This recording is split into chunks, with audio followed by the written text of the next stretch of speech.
de política, semanas intensísimas. Bueno, el domingo se vota, es la elección final. Así que bueno, hoy es el Día del Militante, saludo a todos los compañeros. Hoy me acompaña un compañero muy querido, Rodrigo Herrera Bravo, vicepresidente de APS es del Frente Renovador, por supuesto, ¿no?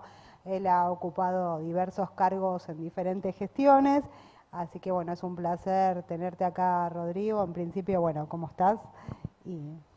¿Qué tal? ¿Cómo estás? Bueno, muchas gracias por la invitación. No, por favor. Bueno, saludo también a Raúl Orlando Costa, que en el Día del Militante Peronista nos vino a visitar, y a Coco Verón, que después vamos a estar haciendo la columna pasado-presente, y a Lucas, que nos está operando hoy. Así que, bueno, la verdad que vivimos tiempos muy complejos. Es una elección a donde se define la democracia del país. No es una elección cualquiera, vale remarcarlo, porque la verdad que bueno, hablando de proscripción del peronismo en el Día del Militante Peronista, ¿no? Cuando volvió el general Perón después de 17 años de proscripción, también vale la pena recordarlo, ¿no? Que estuvo proscripto hasta el nombre, no se podía hacer nada en esos contextos, ni militar, ni tenerlo en el país, como se fue en el 55 con un golpe en la plaza, ¿no? Bueno, se juega una elección crucial en donde no solamente digamos, se habla de objetivos políticos, de promesas a cumplir, sino que se habla de que la democracia no sirvió para nada, ¿no? Con todo lo que costó volver después del 76, después de 30.000 desaparecidos y un montón de cosas que fueron sucediendo a lo largo de la historia, que hoy se esté hablando de esto parece algo imposible, ¿no? Sí, así es. Creo que, digamos, tu reflexión nos tiene que llevar a una autocrítica profunda a los que somos de la generación de la democracia, si se quiere, ¿no? Porque hay toda una camada de compañeras y compañeros que hicieron la resistencia, que hicieron el lucha y vuelve, que lo trajeron a Perón contra viento y marea, ¿no? Y que después vivieron la represión y la dictadura.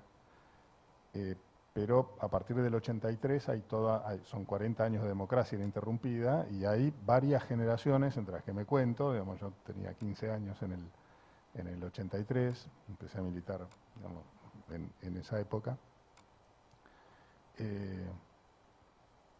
que tenemos que hacernos una autocrítica, ¿no? Porque la verdad es que después de 40 años, sin interrupciones democráticas, tener que volver a discutir cuestiones tan elementales, con riesgo además de perder en la discusión electoral, ¿sí? Tener que discutir cuestiones tan elementales como las que estamos discutiendo en esta campaña es porque evidentemente no hicimos muy bien las cosas, ¿sí? Porque lo que está puesto en discusión hoy es el valor de la democracia misma, ¿sí? Hay que tener cuidado, hoy es día de veda. Sí, comenzó la veda a las 8 de la mañana, entonces por eso, digamos, hay que tener cuidado en relación a las cosas que uno dice, de no violar la veda, ¿no? Pero por eso me gusta el planteo que hiciste inicialmente, porque es un planteo de cuestiones profundas que no tiene que ver estrictamente con la veda y con los partidos involucrados, etcétera, sino con los 40 años de democracia y si la democracia sirve o no. Es increíble que estemos discutiendo si la democracia sirve o no sirve. ¿No es te que a parece? esta altura de partido, nunca más, ¿no? Argentina es premiada a nivel internacional por el tema de derechos humanos. Uno de los países que salió de América Latina, que salió después de las dictaduras, con democracia plena, donde se destruyó el sistema industrial. Y bueno, también en esta autocrítica que hay que hacerse, ¿no? Que uno de los dirigentes políticos, o sea, que hoy es que de Unión por la Patria, la cabeza de Sergio Massa, justamente dijo, sí, hay que hacer mucha autocrítica, no estamos bien, pero digamos, la verdad que tenemos un montón de cosas que se recuperaron en democracia y obviamente no se puede, digamos, terminar de definir, digamos, en pocos años de gobiernos diferentes. Total, volver a una matriz productiva como la que tenía la Argentina de los 70, donde se murió no solamente digamos, empezaron por las fábricas, por los lugares en donde estaban los dirigentes sindicales, y también porque usaron de excusa para perseguir a militantes políticos y a personas que pensaban diferente, ¿no? Ninguna duda, y que estemos, que haya quien ponga en cuestión todas estas cosas, ¿no? Después de tanta evidencia, además, ¿no? De tanta cosa incontrastable, ¿sí? Después del robo de bebés comprobado, después de los juicios y de los cientos de testigos y miles de testigos, digamos, que haya quien cuestione todas estas cosas y que no merezca, porque pues siempre hay un loquito, una loquita que puede cuestionar cualquier cosa, ¿sí? Pero el hecho es que en este caso son varios cientos de miles los que lo avalan, ¿sí? Entonces eso también nos tiene que enseñar que la construcción de la defensa de los derechos humanos es una construcción cultural, no es una construcción solo política, ¿no? O sea, es una construcción cultural en el sentido de que lleva generaciones, de que no debe interrumpirse nunca, ¿sí? De que uno no tiene que darse por satisfecho con que tales contenidos se enseñen en las escuelas o tales otros se celebren en algún feriado. No, la construcción de la memoria, la construcción de la conciencia es una tarea de todos los días y que no termina nunca, ¿sí? Y la demostración de que acá no ha terminado es lo que está pasando en esta elección. El estado del debate electoral en estos momentos, ¿no? Claro, otra vez se pone en juego la democracia, en donde se luchó tanto para conseguir ciertos objetivos, y cuando hablamos de democracia hablamos de derechos humanos, y cuando hablamos de derechos humanos también estamos hablando de 30 derechos universales que tienen todos los argentinos, y también se ponen en juego esos derechos, ¿no? El derecho al trabajo, a la vivienda digna, a la educación, a la igualdad de oportunidades, o sea, es que si a no la salud. nos quedamos con la definición de derechos humanos del siglo XIX, ¿no? Los derechos civiles, o inclusive los derechos civiles y políticos, pero los derechos de segunda generación que se incorporaron con la Constitución, bueno, primero con la Constitución de México de 1919, ¿no? Pero que después acá en la Argentina se vieron reflejados en la legislación de Perón y después en la Constitución del 49. Y los derechos de tercera generación que incorporó la Constitución del 94, ¿no? El derecho al ambiente sano, los derechos de los usuarios y consumidores, a la defensa de la competencia, el amparo, el habeas corpus, o sea, digamos, todo el habeas data, digamos, todos derechos humanos de tercera generación, digamos, que hoy están cuestionados, digamos, así como hay quien cuestiona si la Tierra es redonda, hay quien cuestiona si el cambio climático existe, o sea, pero la verdad es que, digamos, son cuestiones que, o el derecho a la contaminación de los mares, una cosa...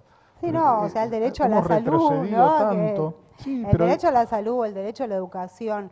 La realidad, estamos en un momento muy bisagra, porque la verdad nunca digamos, de la historia, más allá de lo que pasó en los 70, digo, de lo que es la parte de la democracia, se ha visto, digamos, hablar tanto sin tener una base de prueba. Se vio ahora con la justicia electoral, ¿no? Ahora, ¿por qué te cambiamos los roles? ¿Sí? Yo te entrevisto a vos. ¿Por qué un discurso como ese obtiene tanta adhesión popular? ¿Qué es lo que hicimos mal? Claro, porque en realidad también nos tendríamos que preguntar también si las redes sociales valen más que la realidad. Porque estamos en un punto, bueno, Rodrigo además es docente, ¿no? Por eso me está repreguntando, que eso también es importante, ¿no? Docente de universidades públicas como la UNLAM y la UNLA. La verdad que yo soy hija de la universidad pública como millones de argentinos, o sea, y la realidad es que es muy importante poder tener acceso a la educación, como también lo dice la Constitución, y es un derecho humano fundamental, el derecho a la tierra, ¿no? Que también se está debatiendo ahora. Digo, y si vale más, cuando hablábamos de lo que pasó esta semana, que vienen agitando, también de que hubo robos, que hubo trampas en las elecciones, que no, digo, que la justicia electoral tuvo que llamarlos a declarar cuando en realidad, digamos, habían sacado un montón de comunicados y la fiscalía se hizo cargo y lo tuvieron que llamar a la justicia por una supuesta denuncia, me hace acordar mucho a lo que pasó con Nisman, ¿no? Una supuesta denuncia hecha por rumores, por notas periodísticas o por redes sociales, ni siquiera porque lo otro era por periodistas que no tenían fuente, ¿no?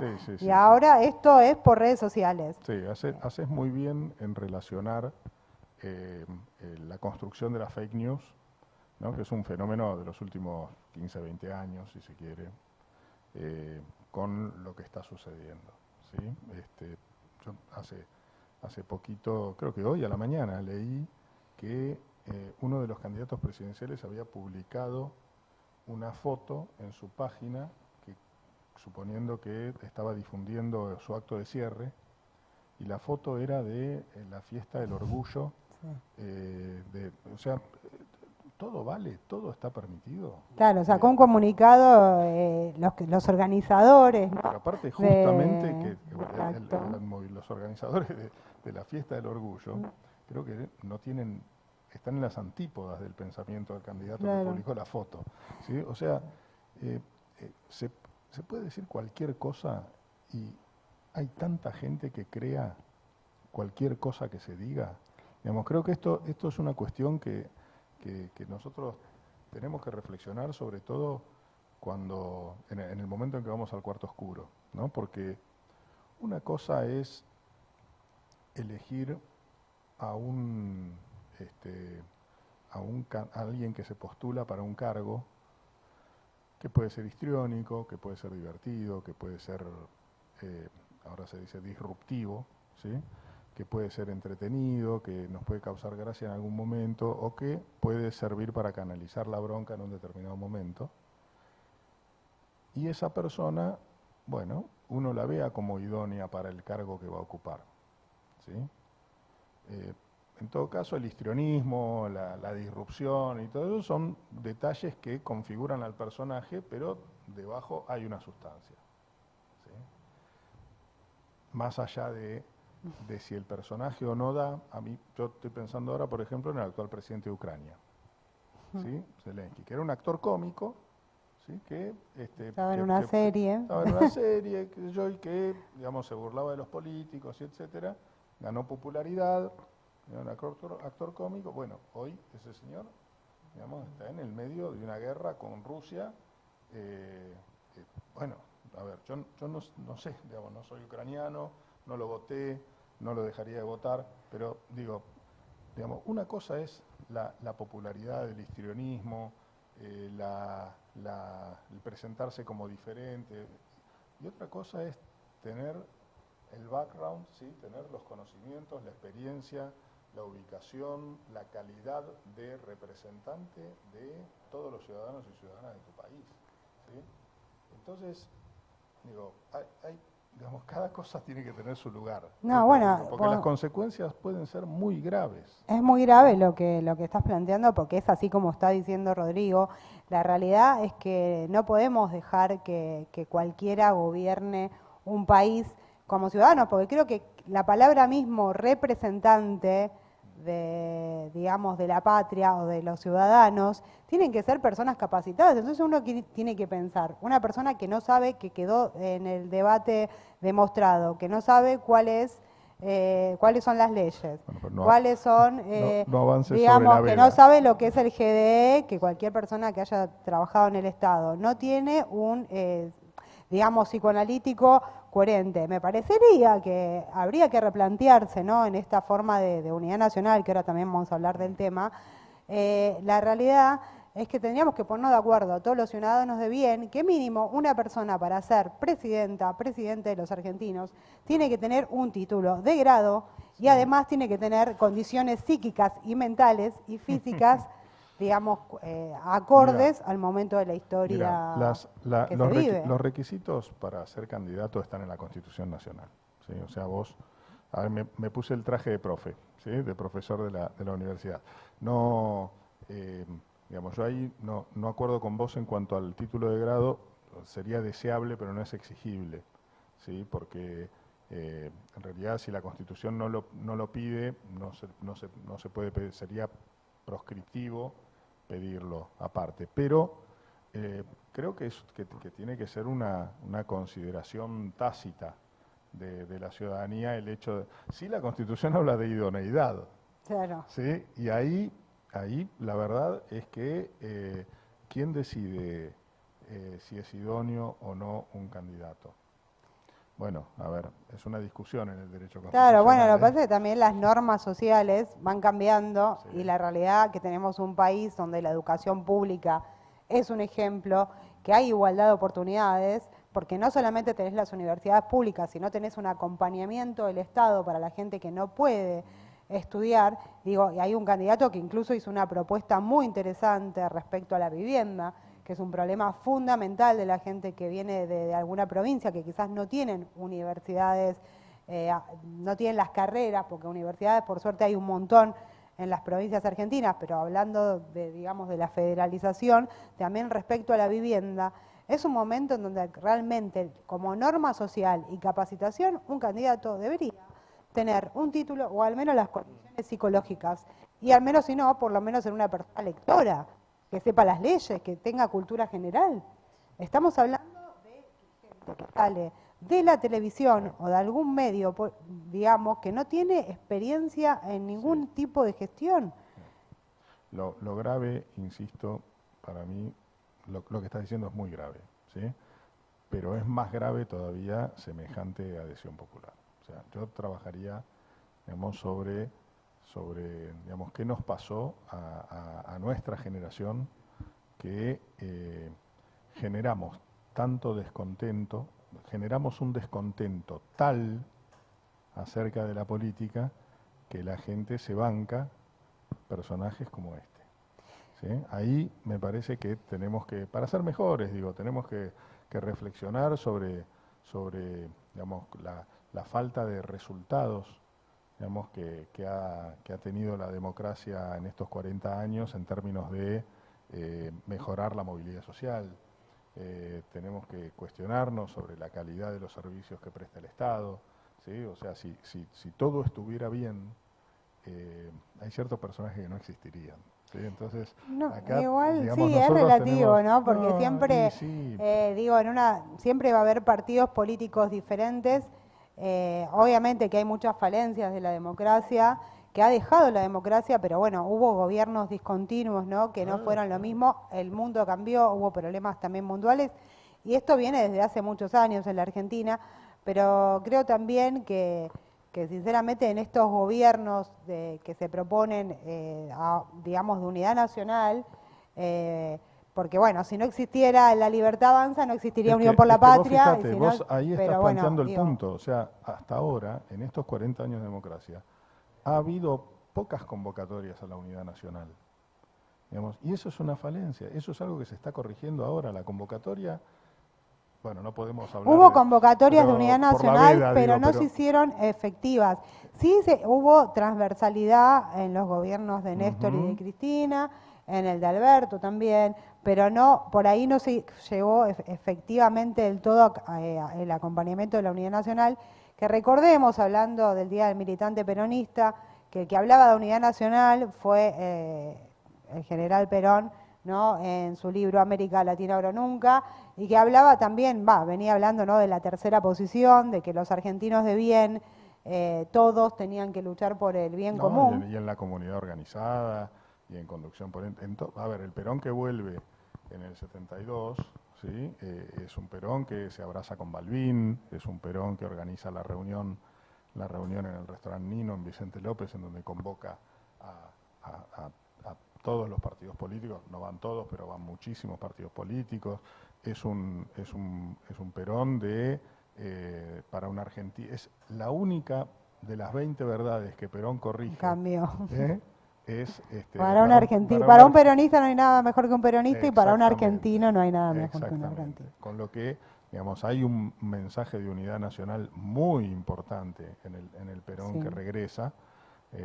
Y yo creo que estamos ante una oportunidad gigante, que es la de construir de una vez por todas esa unidad nacional plasmada en un gobierno y plasmada en un acuerdo de políticas de Estado que dure más allá de una o dos gestiones de gobierno, ¿sí? Que sirvan como objetivos que varias generaciones trabajemos para alcanzar. Sí, bueno, me surge una pregunta, ¿no? Fácil, me la hiciste, pero digo, ¿la unidad nacional con todos, incluso con los que no están de acuerdo con la democracia? Los que no, a ver, con todos los que quieran. Acá yo te digo, lo importante para mí, y esto es clave, lo importante es quién conduce, ¿sí? Si el que conduce con una política, ¿sí?, que es la adecuada, que vengan todos, ¿sí? En el marco de que acepten la conducción. Obviamente el que no quiere venir, que no venga, y el que no acuerda con las políticas que se plantean desde el espacio que gana, bueno, no acordará, digamos. Pero la verdad yo no le tengo miedo en eso, tengo una gran confianza en que si es Sergio Massa el presidente, la convocatoria a la unidad nacional sea una convocatoria, como él dice, de los mejores. No me asusta que haya ministros de otros partidos, al contrario, lo celebro, me parece no, muy de otros inteligente partidos sí, pero digo, incluso comprometerlos. con miembros de la Libertad Avanza, por ejemplo. Yo no creo no creo que Massa esté pensando en convocar a miembros de la Libertad Avanza, sinceramente, porque no creo que acuerden con algún programa de gobierno que acuerden otros partidos políticos, ¿sí? Pero ahí el problema no es el nombre propio, el nombre y apellido del funcionario. El problema es que no acuerda con una política. Con una política, claro, a mí siempre me gusta decir esa frase, bueno, que creo que nos representa, que la unidad es con los argentinos que queremos, amamos el país, queremos estudiar, tener nuestra familia en el país, progresar en el país, y los que quieren vivir del país, ¿no? Que no consumen, justamente no son los que consumen ni viven en el país. Y la realidad es que, bueno, en esta unidad nacional, que es el sueño de Perón, el sueño de muchos patriotas, ¿no? Antes de Perón también, de otros patriotas latinoamericanos, también la realidad es que en este sueño de unidad nacional, digamos, uno ve otros países, ¿no?, con sistemas democráticos diferentes al nuestro, como es el caso de Uruguay, donde los partidos hasta incluso tienen una posibilidad de que un partido gana, como en el caso de Uruguay, y otro partido se queda con 7 ministerios, o bueno, incluso Estados Unidos, ¿no?, que el gobierno que viene tira para el mismo lado, o en otros países, ¿no?, también de Europa y demás. Entonces la realidad es que es algo muy importante que suceda, porque como bien vos dijiste, la democracia dejó muchas falencias, muchas cosas por resolver que no se han terminado de resolver. Y me parece que la única forma y la única salida que tiene la Argentina es primero la unidad nacional y después en el bloque, ¿no? Y además ponerse de acuerdo en un programa. O sea, yo creo que nosotros discutimos muchas veces personas y no discutimos ideas, ¿sí? Entonces, si nos ponemos de acuerdo en qué es lo que hay que hacer, después, quién lo lleve adelante es secundario, porque en realidad, si el que fue propuesto para llevar adelante una idea no funciona, vendrá otro que sí consiga el objetivo planteado en el programa de gobierno, digamos. Pero lo importante es el programa de gobierno, lo importante son esos 10 puntos de consenso, esos 10 objetivos que nos fijamos y que tenemos que cumplir, porque si no cumplimos, el descontento no es solamente con, ya lo estamos viendo ahora, el descontento no es solamente con el político o la política fulana de tal, no es solamente con la política, termina siendo un descontento con la democracia, y eso es gravísimo, no nos lo podemos permitir. Bueno, antes de ir a la tanda, vamos a hacerle la última pregunta, vamos a charlar un poco de cómo se generan, ¿no?, los discursos de odio en la Argentina. Justamente tocamos el tema de las redes sociales. Me parece que es un tema que hay que regular, ¿no?, porque los discursos de odio, o sea, quisieron matar a la vicepresidenta de la Nación, pasaron cosas gravísimas en el país, como que esto, ¿no?, que cada uno puede decir cualquier cosa sin pruebas. Vimos en el debate acusar, digamos, a la mujer de uno de los candidatos, cuando en realidad tampoco había ninguna prueba al respecto. Digo, el otro candidato, bueno, tenía pruebas de lo que estaba diciendo, porque quedó demostrado de que había un desconocimiento del Estado mínimo, de las leyes mínimas del país, porque, digo, la verdad que esto se viene promulgando hace muchos años, y está haciendo algo que pasa también en otros países, ¿no? Cómo el odio por ahí genera, o sea, impulsa directamente en parte de la sociedad no pensar y no contrastar con la realidad.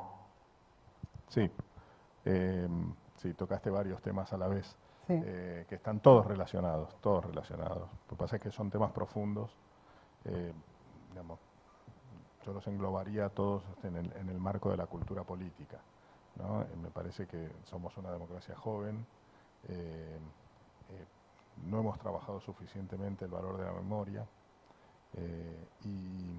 y eso es lo que también permite que los discursos sin fundamentos, ¿sí?, sin pruebas, puedan calar hondo en mucha gente que a su vez, digamos, tiene como fuente de información exclusivamente una red social, ¿sí?, que se forma, que se educa sobre una red social. Una de las características de las redes sociales es que nuclean gente que piensa lo mismo, ¿sí? O sea, digamos, se autohablan, ¿sí?, se hablan a sí mismos, entonces se retroalimentan sobre la base de un único discurso, ¿sí? No hay una ausencia de pluralismo. Uno cree que está eligiendo, pero en realidad elige entre toda gente de su mismo círculo, ¿sí?, con lo que construye, digamos, cree vivir en una realidad que es solo una porción o una visión de la realidad.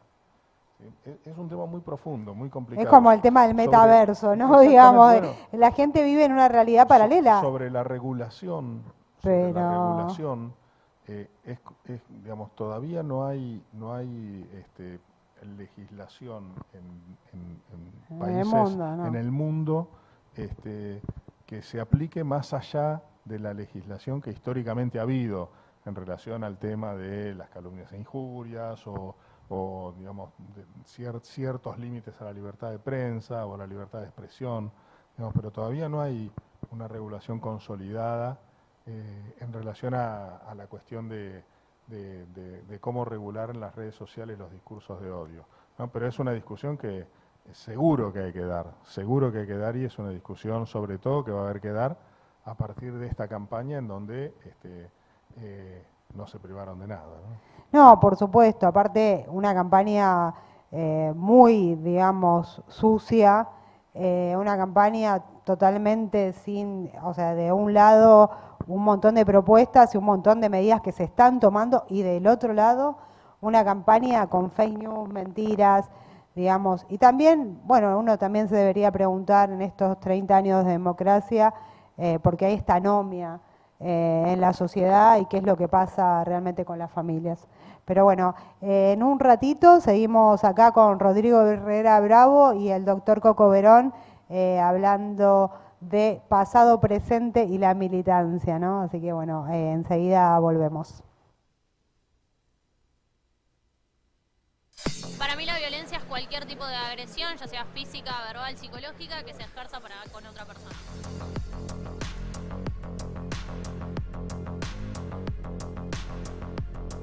La violencia del noviazgo puede ser también violencia física, pero más que nada violencia psicológica, ¿no? Esta cosa de las relaciones más tóxicas o de la manipulación cuando se mete dentro de las relaciones sexoafectivas. Los celos excesivos es algo violento. La manipulación, el querer saber dónde está mi pareja todo el día, todo el tiempo, ya es una práctica violenta. Y dentro de una pareja creo que lo más común y una situación de violencia es vulnerar la privacidad de una persona. Si yo veo a un amigo que le está revisando el celular a su pareja, por ejemplo, intentaría advertirle de alguna manera cómo se sentiría él si su privacidad se viera vulnerada de esa manera. Cuando pasa algo así, decir esto no es así, esto no da, empezar a educar ya de chicos o a inculcar los valores que debería ser necesario para que no pase eso y mostrar las diferentes causas, las diferentes formas de violencia que hay en el día a día. Tu mirada es clave para prevenir la violencia.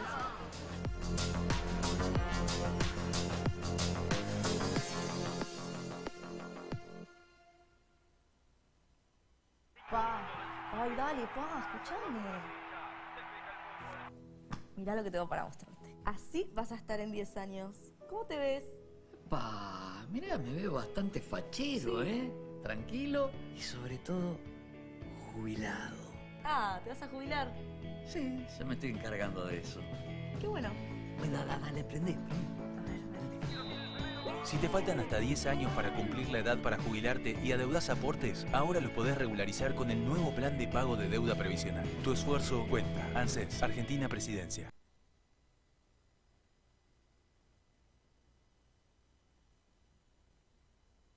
Ay, dale, escuchame. Mirá lo que tengo para mostrarte. Así vas a estar en 10 años. ¿Cómo te ves? Mirá, me veo bastante fachero, ¿eh? Tranquilo y sobre todo jubilado. Ah, ¿te vas a jubilar? Sí, ya me estoy encargando de eso.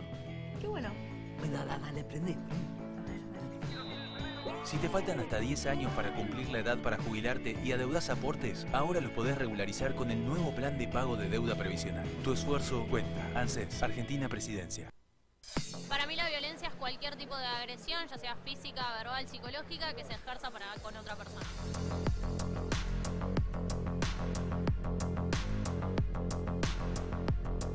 La violencia del noviazgo puede ser también violencia física, pero más que nada violencia psicológica, ¿no? Esta cosa de las relaciones más tóxicas o de la manipulación cuando se mete dentro de las relaciones sexoafectivas.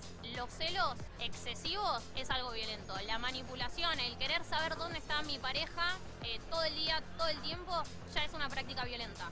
Y dentro de una pareja creo que lo más común y una situación de violencia es vulnerar la privacidad de una persona. Si yo veo a un amigo que le está revisando el celular a su pareja, por ejemplo, intentaría advertirle de alguna manera cómo se sentiría él si su privacidad se viera vulnerada de esa manera. Cuando pasa algo así, decir esto no es así, esto no da, empezar a educar ya de chicos o inculcar los valores que debería ser necesario para que no pase eso y mostrar las diferentes causas, las diferentes formas de violencia que hay en el día a día. Tu mirada es clave para prevenir la violencia.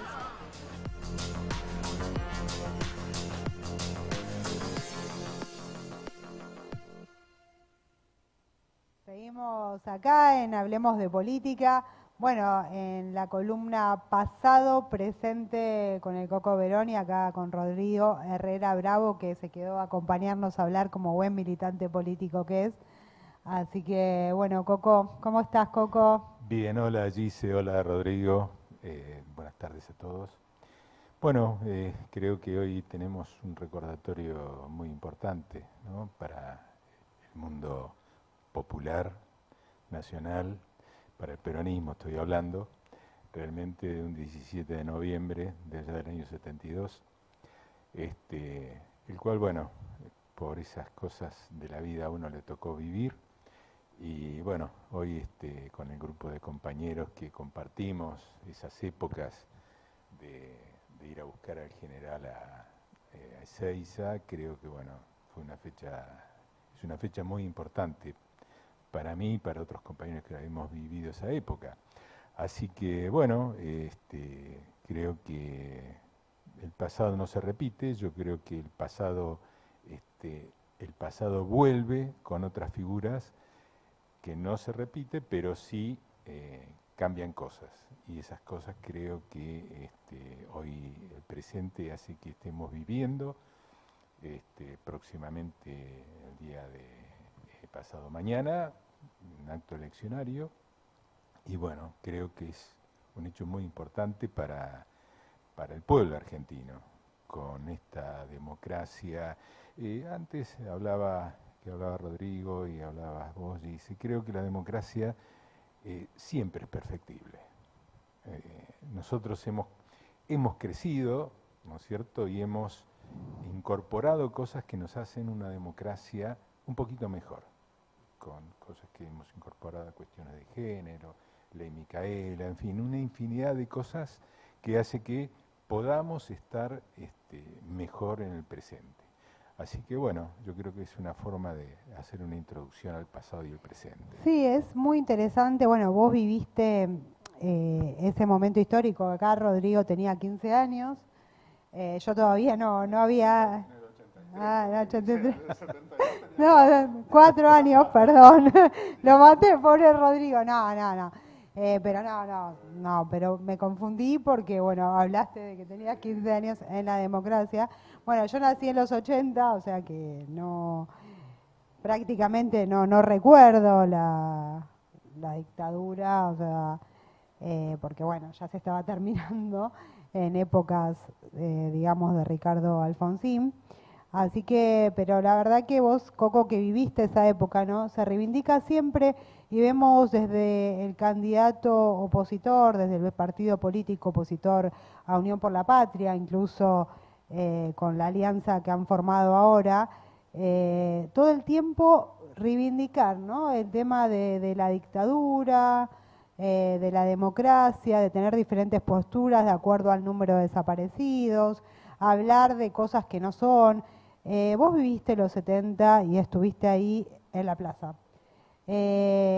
Cuando fueron a buscar al general Perón, aquel famoso 17 de noviembre en Ezeiza, es una historia que por ahí para los militantes peronistas es bastante contradictoria, porque por un lado había una parte del movimiento que estaba con el general Perón, otra parte que quería una revolución, un progresismo, digamos, en palabras de hoy mucho más, digamos, exacerbado, que quería más políticas sociales.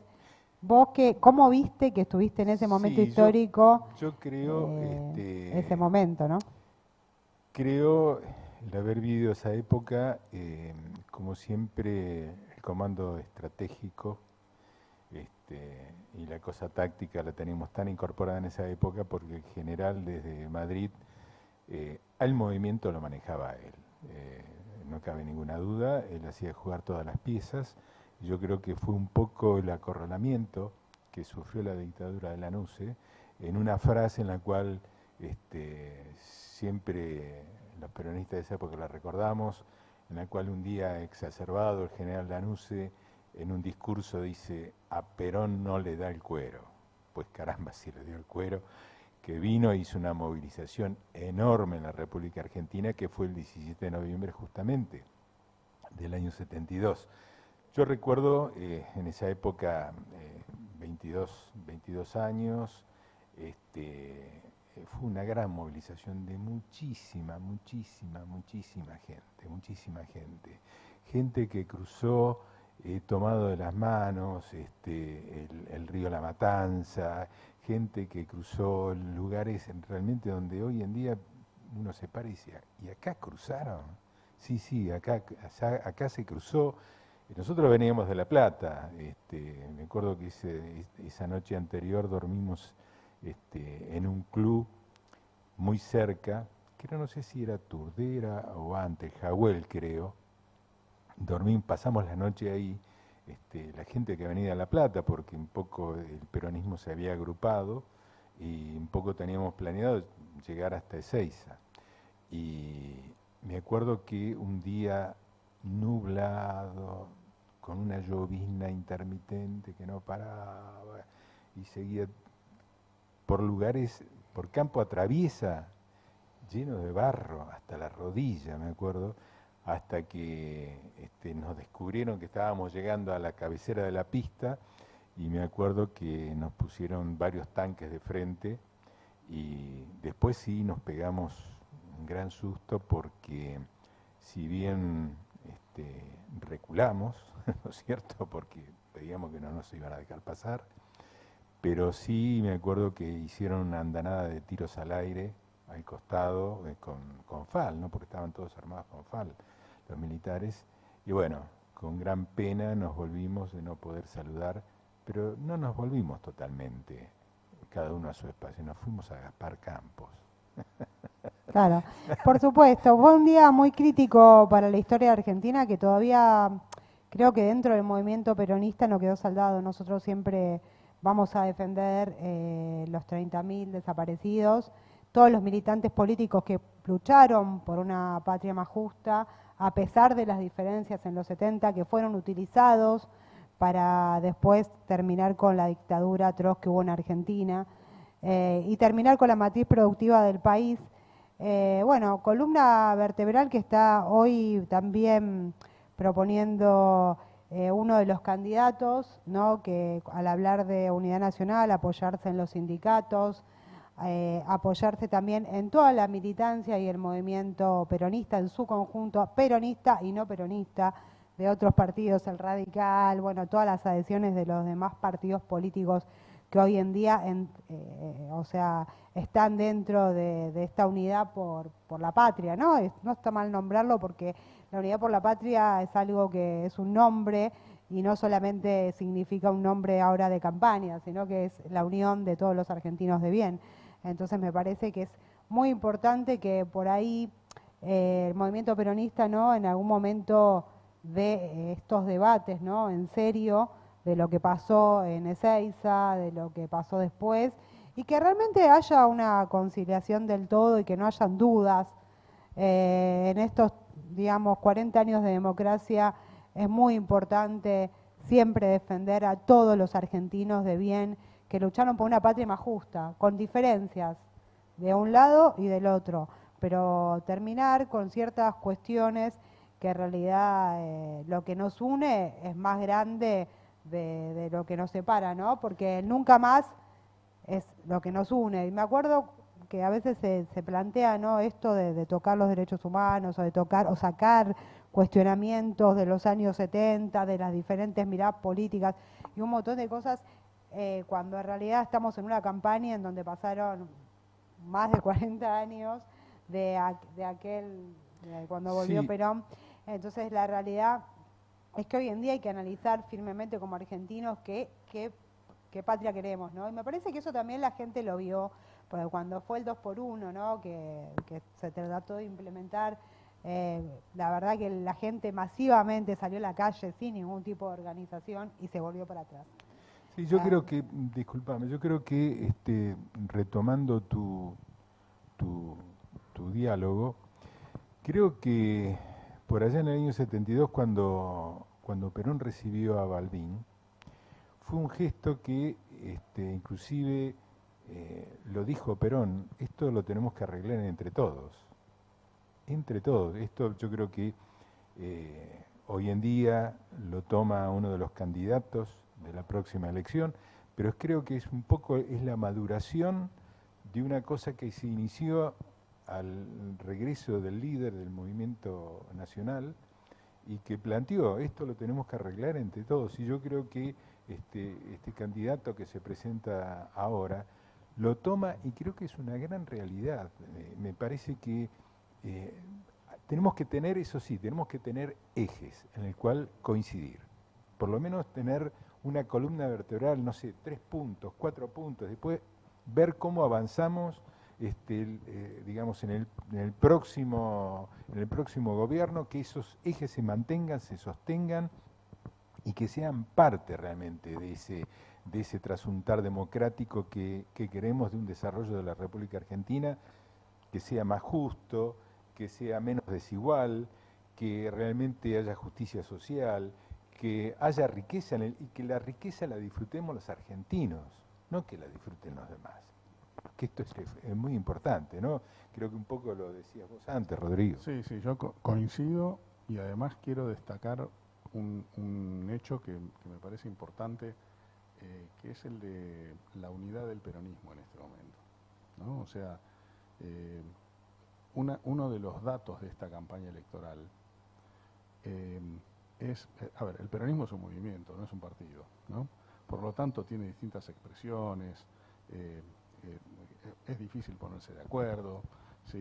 Tiene brazos sindicales, brazos políticos, la juventud, o sea, lo que eran las ramas, ¿no?, históricas del movimiento. Exacto. Pero la verdad es que la conducción y la conciencia interna dentro del peronismo de que cuando nos dividen perdemos, ¿no? Sí, señor, así es. Ha hecho que haya sido, no digo nunca fácil, pero que haya estado muy bien conducido el peronismo en esta campaña. O sea, no hubo problemas, los problemas no se generaron adentro, ¿no? Muchas veces vamos a cruzadas electorales en donde nos tenemos que estar cuidando entre nosotros y perdemos mucho tiempo en, bueno, cuidado, guarda con lo que dice lo que dice el otro, lo demás allá. Digamos, esta campaña, la verdad es que, a ver, atravesamos un proceso interno de paso, ¿sí? Sí, sí. Que se resolvió perfectamente, el que gana conduce, el que pierde acompaña. Para mí fue realmente, digamos, me llamó la atención lo bien que el peronismo superó ese proceso, ¿no? Y cómo de cara a la primera vuelta todo funcionó de manera ordenada dentro del peronismo y solo tuvimos que preocuparnos por dar la batalla con el resto de las fuerzas políticas. Lo ¿no? que decís es cierto, el peronismo, el peronismo siempre lo tomamos como movimiento. El partido es una herramienta, siempre Perón lo planteó, una herramienta electoral. Después está compuesto por distintas organizaciones que responden, como fueron las 62, la CGT, digamos, los movimientos sociales. Es decir, ahora bien, creo que, como vos decías, el peronismo unido es invencible. El peronismo, porque tenemos toda una gama, siempre lo hemos dicho, tenemos una gama dentro del peronismo muy amplia, de sectores que, porque es un poco, se decía en un momento que el movimiento peronista es policlasista, porque tenemos desde la columna vertebral, la clase trabajadora, clase media, y empresarios, como son las pymes, que son nacionales, son producto nacional. Por eso yo creo que el hecho de que el ministro de Economía en la actualidad le dé tanta preponderancia, y esto es un poco lo que yo vi, por lo menos en mi trabajo, realmente como médico del trabajo y como ex superintendente. Por ejemplo, Alemania tiene una gran cantidad de pymes, no es que sea grandes empresas Alemania.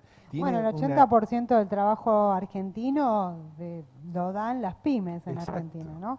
Y eso es muy importante, porque no son quizás las grandes empresas. Y me gustó la propuesta de campaña también, y creo que las pymes también, ¿no? Por supuesto, la diferenciación entre una empresa grande y una pyme en cargas sociales, en lo que es el trabajo, en un montón de cuestiones que la verdad me parece sumamente importantísimo de rescatar, porque toda esa gente va a seguir teniendo trabajo si existe este modelo de país, o el modelo de país que se propone desde un sector de la sociedad. Desde el otro sector no hubo propuestas, es solamente discurso de odio, y estamos frente a una barbarie, porque esto nos va a llevar a una barbarie si esto realmente sucede, digamos, porque la verdad que tenemos un candidato que hace propuestas y uno que no hace propuestas.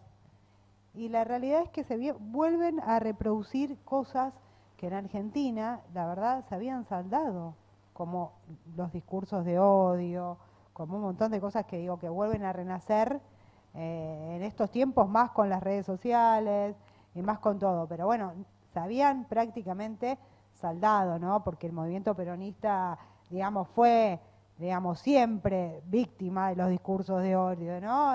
Los carteles diciendo viva el cáncer, digamos, todo lo que pasó con el cuerpo de Eva Perón. El plan Conintes, la persecución, como decían antes Rodrigo, ni siquiera nombrar la palabra Eva ni Perón. Yo tengo una historia, yo tengo un hermano ya fallecido, 5 años mayor que yo, y cuando yo comencé el colegio, primario, y mi vieja me hacía leer, trataba de que yo empezara a leer con los libros que tenía mi hermano. Y yo me acuerdo que en primer grado llevé un libro que había tenido mi hermano y que en la tapa tenía la foto de Evita y de Perón. Mi vieja no sabía nada que lo llevé a la escuela. Cuando mi vieja, yo vengo de la escuela y me abre el portafolio, me dice, ¿llevaste este libro a la escuela? No se puede llevar este libro a la escuela, no sabés que está... Yo, imagínense, 6 años, ¿qué podía entender? Bueno, esto es un poco la cosa indeleble que tiene el peronismo, siempre perseguido, y creo que el colmo y la comparación que hacía yo con la candidata en este momento que va a balotaje, que el otro día, ustedes recordarán que a Perón siempre se lo tituló el tirano prófugo. El tirano prófugo, le decían que era un tirano. Caramba, ¿a ustedes les parece que una tiranía, se le puede llamar tiranía a un Congreso que votó infinidad de leyes y que estaba a full funcionando. La tiranía no funciona con Congreso. Sin embargo, la vicepresidenta, candidata a vicepresidenta de la oposición, terminó de tener una entrevista en el canal La Nación Más diciendo que todo lo que pensaban hacer ellos, la única posibilidad es hacerlo con tiranía. Señores, ahí está, la tiranía es sin Congreso, porque ellos no tienen mayoría en el Congreso. Entonces nos está proponiendo que van a ser tiranos. Es gravísimo. Sí, sí, la involución del debate político, ¿no? O sea, tal cual, tener que sí, estar discutiendo muy bien definida. algunas cuestiones en pleno siglo XXI, después de 40 años de democracia ininterrumpida. Pero yo insisto, ¿no? Porque, digamos, este tipo de debates solo es posible porque nos hemos equivocado, ¿sí? O sea, a ver, se pueden dar este tipo de debates, por supuesto, pero en un balotaje, o sea, que una de las propuestas haya alcanzado la cantidad suficiente de votos como para llegar a un balotaje, habla muy mal de nosotros como sociedad, ¿eh? No estoy hablando como movimiento político, porque por ahí, digamos, cuando lo decía en el primer bloque, vos lo interpretabas, me pareció como que era una autocrítica hacia el peronismo. No, es una autocrítica hacia mi generación. O sea, yo como dirigente político parte de una generación, ¿sí? De la generación de la democracia, digamos. Qué mal hicimos las cosas, digamos, que aparezca una propuesta como esta que aparece y que tiene tanta adhesión. No es la Argentina que le quiero dejar a mis hijos o a mi hija, una Argentina que debate cosas tan básicas que hace tiempo debiéramos haber superado. ¿Sí? Yo digo, eterno retorno parece. Yo digo lo mismo que vos, Rodrigo, pero lo que ocurre es lo siguiente, ¿no? A ver, cómo la derecha se ha instalado en el mundo. Creo que, a ver, reconozco que tenemos que hacer una autocrítica, pero creo que esto está también acompañado por lo que ha significado el avance de las derechas extremas en todas partes del mundo. En Francia, en Italia, ¿no es cierto? Digamos, países que, mismo en España, países que nosotros con los cuales tenemos, por la inmigración, por las familias que hay, digamos, viviendo en la otra parte del continente. Coco, a ver, la actual vicepresidenta Cristina Fernández de Kirchner va a dar una conferencia la semana que viene, si no me equivoco, en Italia, sobre la cuestión de, digamos, el desencanto en la democracia, y ya en los 80, en principio de los 80, había un filósofo español que en su momento era la referencia ideológica de Felipe González, se llamaba Ludolfo Paramio, que escribió precisamente sobre el desencanto en la democracia. O sea, por supuesto que la democracia, digamos, como sistema, vos dijiste algo muy valioso al principio, es perfectible, digamos. Es uno de los pocos sistemas políticos que es perfectible, porque el resto de los sistemas políticos se rompe, o sea, si, digamos, no es rígido, la democracia es perfectible. Porque pone en juego, digamos, el diálogo social. Exactamente, pero además, digamos, genera descontentos porque si fuera perfecta, no generaría descontentos. Entonces, es perfectible, gracias a Dios se puede mejorar en democracia. Ahora, yo coincido con vos en que el avance de las extremas derechas en Europa en general, en Estados Unidos también, sí, en Brasil también, me olvidaba, tenés razón. ¿Sí? O sea, es un fenómeno mundial, ¿sí? El tema es cómo procesan las sociedades la existencia de ese avance, ¿sí? Cuando apareció acá este fenómeno, yo sinceramente pensé que iba a ser un fenómeno del 15-20% como mucho, ¿sí? Ahora, la verdad es que estamos hablando de otra cosa, estamos hablando de un balotaje, ¿sí? Estamos discutiendo un balotaje. Entonces eso quiere decir que hay una adhesión mucho más importante, que recibieron una adhesión mucho más importante esas ideas. Y yo me corrijo, lo digo y paro y me corrijo, porque en realidad lo que pone en el balotaje a esas ideas no son esas ideas, sino la oportunidad en que son manifestadas. O sea, haberlas manifestado, digamos, en un contexto de desilusión muy profunda acerca de los resultados de la democracia. Entonces, una propuesta que, como vos decís, está en todo el mundo y en crecimiento, pero que no llega a poner en riesgo, digamos, no, salvo en Hungría o en algún otro país, digamos, no hay gobiernos de extrema derecha, ¿sí? Acá, bueno, tenemos una decisión que tomar el próximo domingo, ¿no? Sí, señor. Complicado. Sí, decisión muy importante, obviamente que la democracia se puede, digamos, las deudas pendientes de la democracia se pueden ir limando, pero siempre y cuando haya un gobierno de unidad nacional y un gobierno de políticos, porque esta idea, ¿no?, de hablar de todo el tiempo de la no política, la casta, cuando en realidad a lo que se están proponiendo es hacer políticos y hacer política en Argentina, me parece una contradicción sumamente importante, y la verdad que uno está realmente preocupado que hay un desconocimiento de lo que es el Estado, de cómo es un país, porque la verdad que los tiempos venideros, si no hay un gobierno realmente de unidad nacional, van a ser muy, muy críticos para la Argentina. Bueno, ustedes vinieron en los 70, ¿no? Yo creo que es una, digamos, sobre todo él, digamos, es una complicación, digamos, que nos trae aparejados cosas hasta ahora, y no es una complicación, ¿no? Aparte de ser, digamos, terrible lo que pasó, ¿no? Los 30.000 desaparecidos, las cosas que pasaron.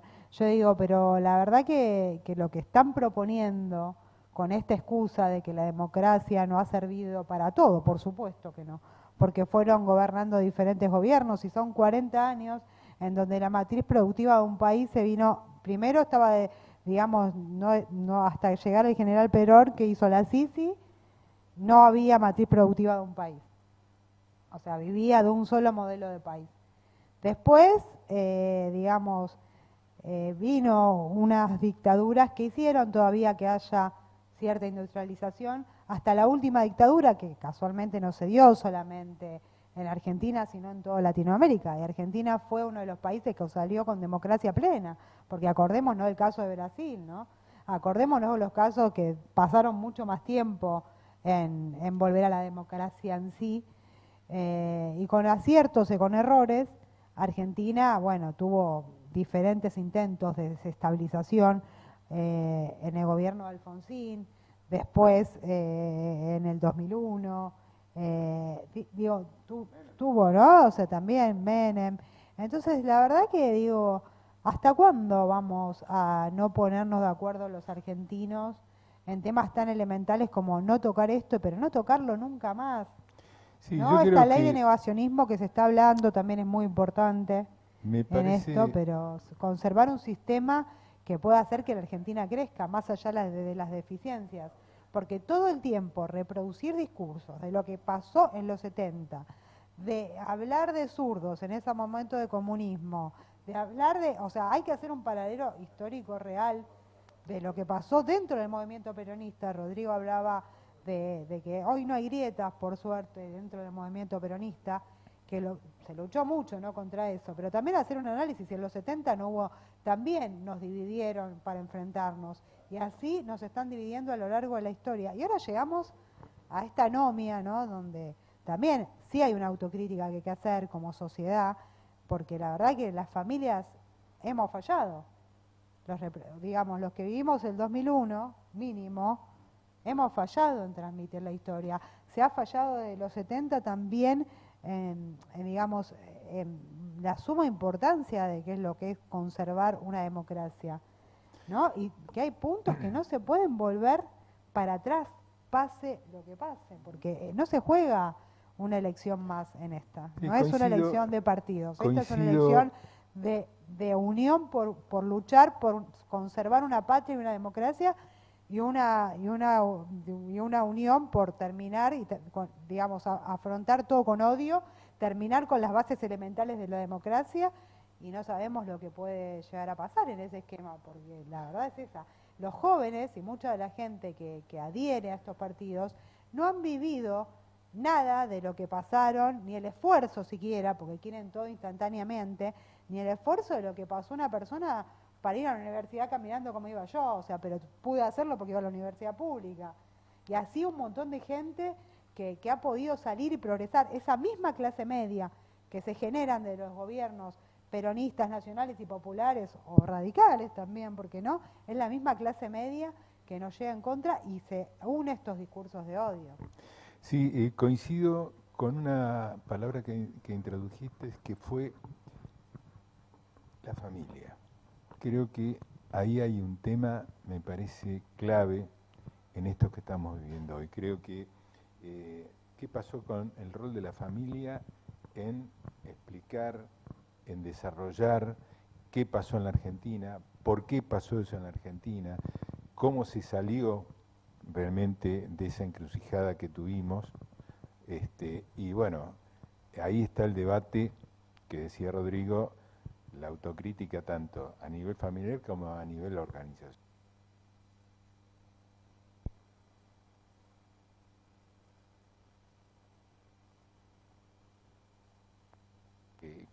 Que la derecha avanzó en muchos países, y yo siempre digo, pero los demás países no tenían peronismo, y nosotros sí lo tuvimos.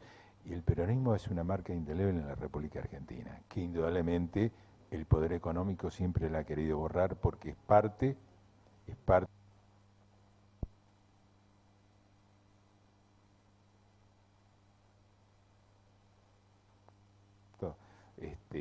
y de independencia económica. Y yo creo que esto es la gran disputa, que en este momento se vuelve a repetir nuevamente, porque el discurso de odio que hay está bancado por ciertos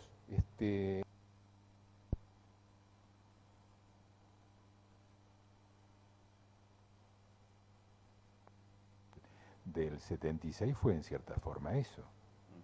Así que creo que se vuelve a repetir ahí la matriz. Sí, justamente se vuelve a repetir y bueno, la realidad es que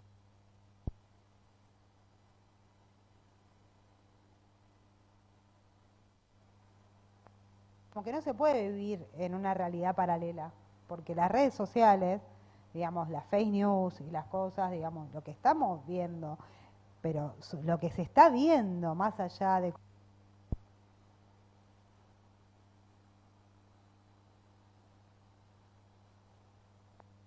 llevando a cabo en parte, y otra lista que no propone nada, y esto hay que remarcarlo porque realmente se juega el destino del país en esta elección. No es porque también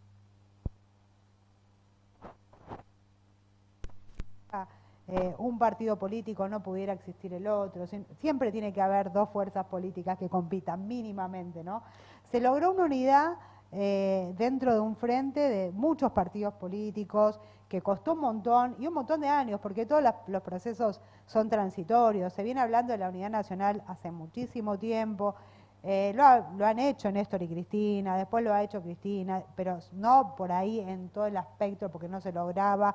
Se fue transitando este proceso, el gobierno de Alberto también, con todas las dificultades que tuvo, también intentó hacer ese proceso, y bueno, ahora se logró una real unión, aunque sea para ir a una elección, y ir con medidas concretas, y todos bajo ese paraguas y bajo una conducción clara respecto a esas medidas. Se logró, digamos, algo que se venía transitando, pero no se podía lograr del todo dentro de los argentinos que no tienen odio, ¿no? Por supuesto, o que no vean sus intereses personales, como son ese grupo de sector que también quiere a la patria y se va a unir en esta función, ¿no? Como es el otro sector que no. Pero bueno, más allá de las disidencias, llegar a un punto en donde uno está discutiendo las cosas que son obvias, que no se deberían saldar. Creo que falló la familia, falló la educación, falló la política, falló la militancia, fallamos todos en general. Pero más allá de las fallas o aciertos errores, hay que mirar para adelante y lo que no se hizo, hacerlo definitivamente y ver realmente las propuestas de los candidatos. Si a vos te sirven esas propuestas, si te sirven para algo o solamente para gritar y hacerte el loco, o no te sirven, ¿no? Mira, sobre el tema de la familia, me hicieron acordar ambos el día de la primera vuelta, ¿sí? El día el 22 de octubre, a la noche, en el acto de cierre, el acto de cierre no, después del escrutinio, en el festejo, ¿sí? Una de las fórmulas se presentó acompañado de sus familias. ¿Sí? Sergio Massa y Agustín Rossi se presentaron acompañados de sus familias, ¿sí? En el escenario. Sí, sí. Y eso, nada fortuito en una campaña, ¿sí? Eso, digamos, fue pensado porque precisamente lo que querían rescatar, tanto Massa como Rossi, es el valor de la familia. El núcleo. ¿Sí? El equilibrio que te da para tomar decisiones importantes todos los días, saber que tenés un núcleo familiar que te acompaña, que te respalda, que te serena cuando estás exaltado, que te contiene. Y que sirve para dialogar, justamente. Que sirve para dialogar, que implica un ejercicio la base de la cotidiano, democracia. Además, con tus hijos, con tus hijas. Digamos, y es un contraste. Es un contraste. A ver, estamos en veda, no quiero avanzar más pero es de lo que estoy inevitable diciendo, a veces. pero la verdad es que el contexto familiar es muy importante. Y a veces, por no pecar por querer ser más progre de lo que a veces las circunstancias recomiendan, no valoramos lo suficiente lo que significa la familia en una sociedad, ¿no? Y rescatar ese valor me parece importante, y me parece además una herramienta que se juega en esta elección, ¿sí? Porque una herramienta, digo, digamos, es un valor que se juega en esta elección, ¿sí? Porque la familia en la Argentina, en otras sociedades tal vez no tanto, digamos, pero en la Argentina la familia es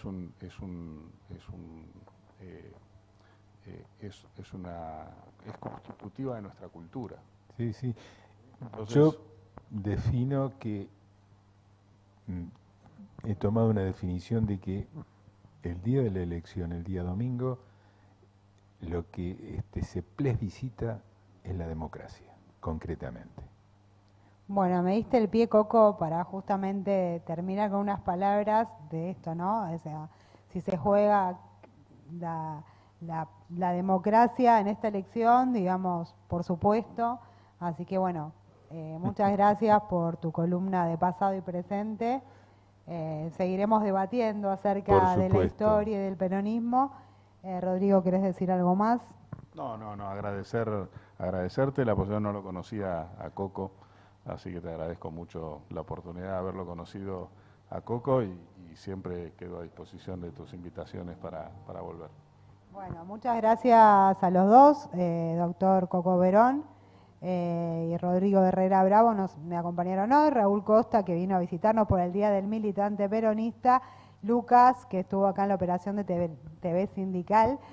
Muchas gracias, y bueno, a pensar bien el voto de la Argentina, porque en esta, digamos, democracia puede haber habido muchos errores, avances y retrocesos, pero la patria está en peligro, y cuando la patria está en peligro vale de todo menos no defenderla, así que pensá bien lo que vas a votar el domingo, y bueno, nos vemos el próximo viernes acá en Hablemos de Política.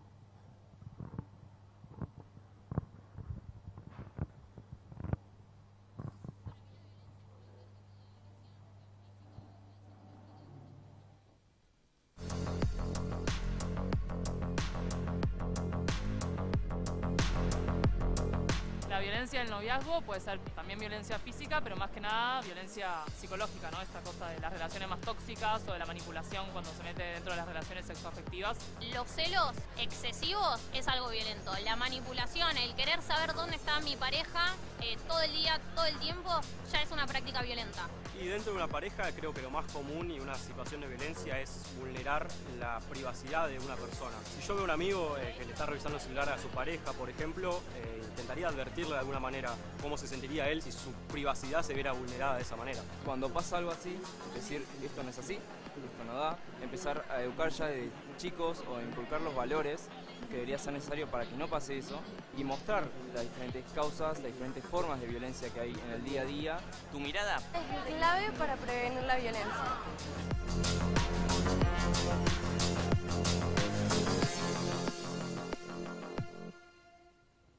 Bueno, y vamos a hacer un extra porque acá el edecán Raúl Orlando Costa en el Día del Militante, bueno, también nos acompañó Coco Verón y Rodrigo Rey Bravo, por supuesto, militantes peronistas como yo también. Bueno, ¿cómo estás, Raúl? Muy bien, Gisela, y gracias por la invitación, más allá de todo el acontecimiento que estamos viviendo, la coyuntura, y al compañero Bravo, el compañero Coco Verón, ver esta elección que, bueno, más allá de, digo, la democracia y lejos de la dictadura, y mamá abuela de Plaza de Mayo, mi hermano de la gráfico, podemos seguir adelante para poder hacer una elección donde tenemos todos los argentinos a analizar este momento crucial, y digo que llegó el momento del pacto federal y amplio y generoso para poder votar argentinos y no dejarnos llevar por esos cantos de sirena para sacarnos de esto que es la patria justa, libre y soberana. Y por eso estamos todos más unidos, y digo que la unidad, luchadores y organizados, somos invencibles. Bueno, muchas gracias. Vive feliz Día de la Militancia. Feliz Día del Militante. Gracias.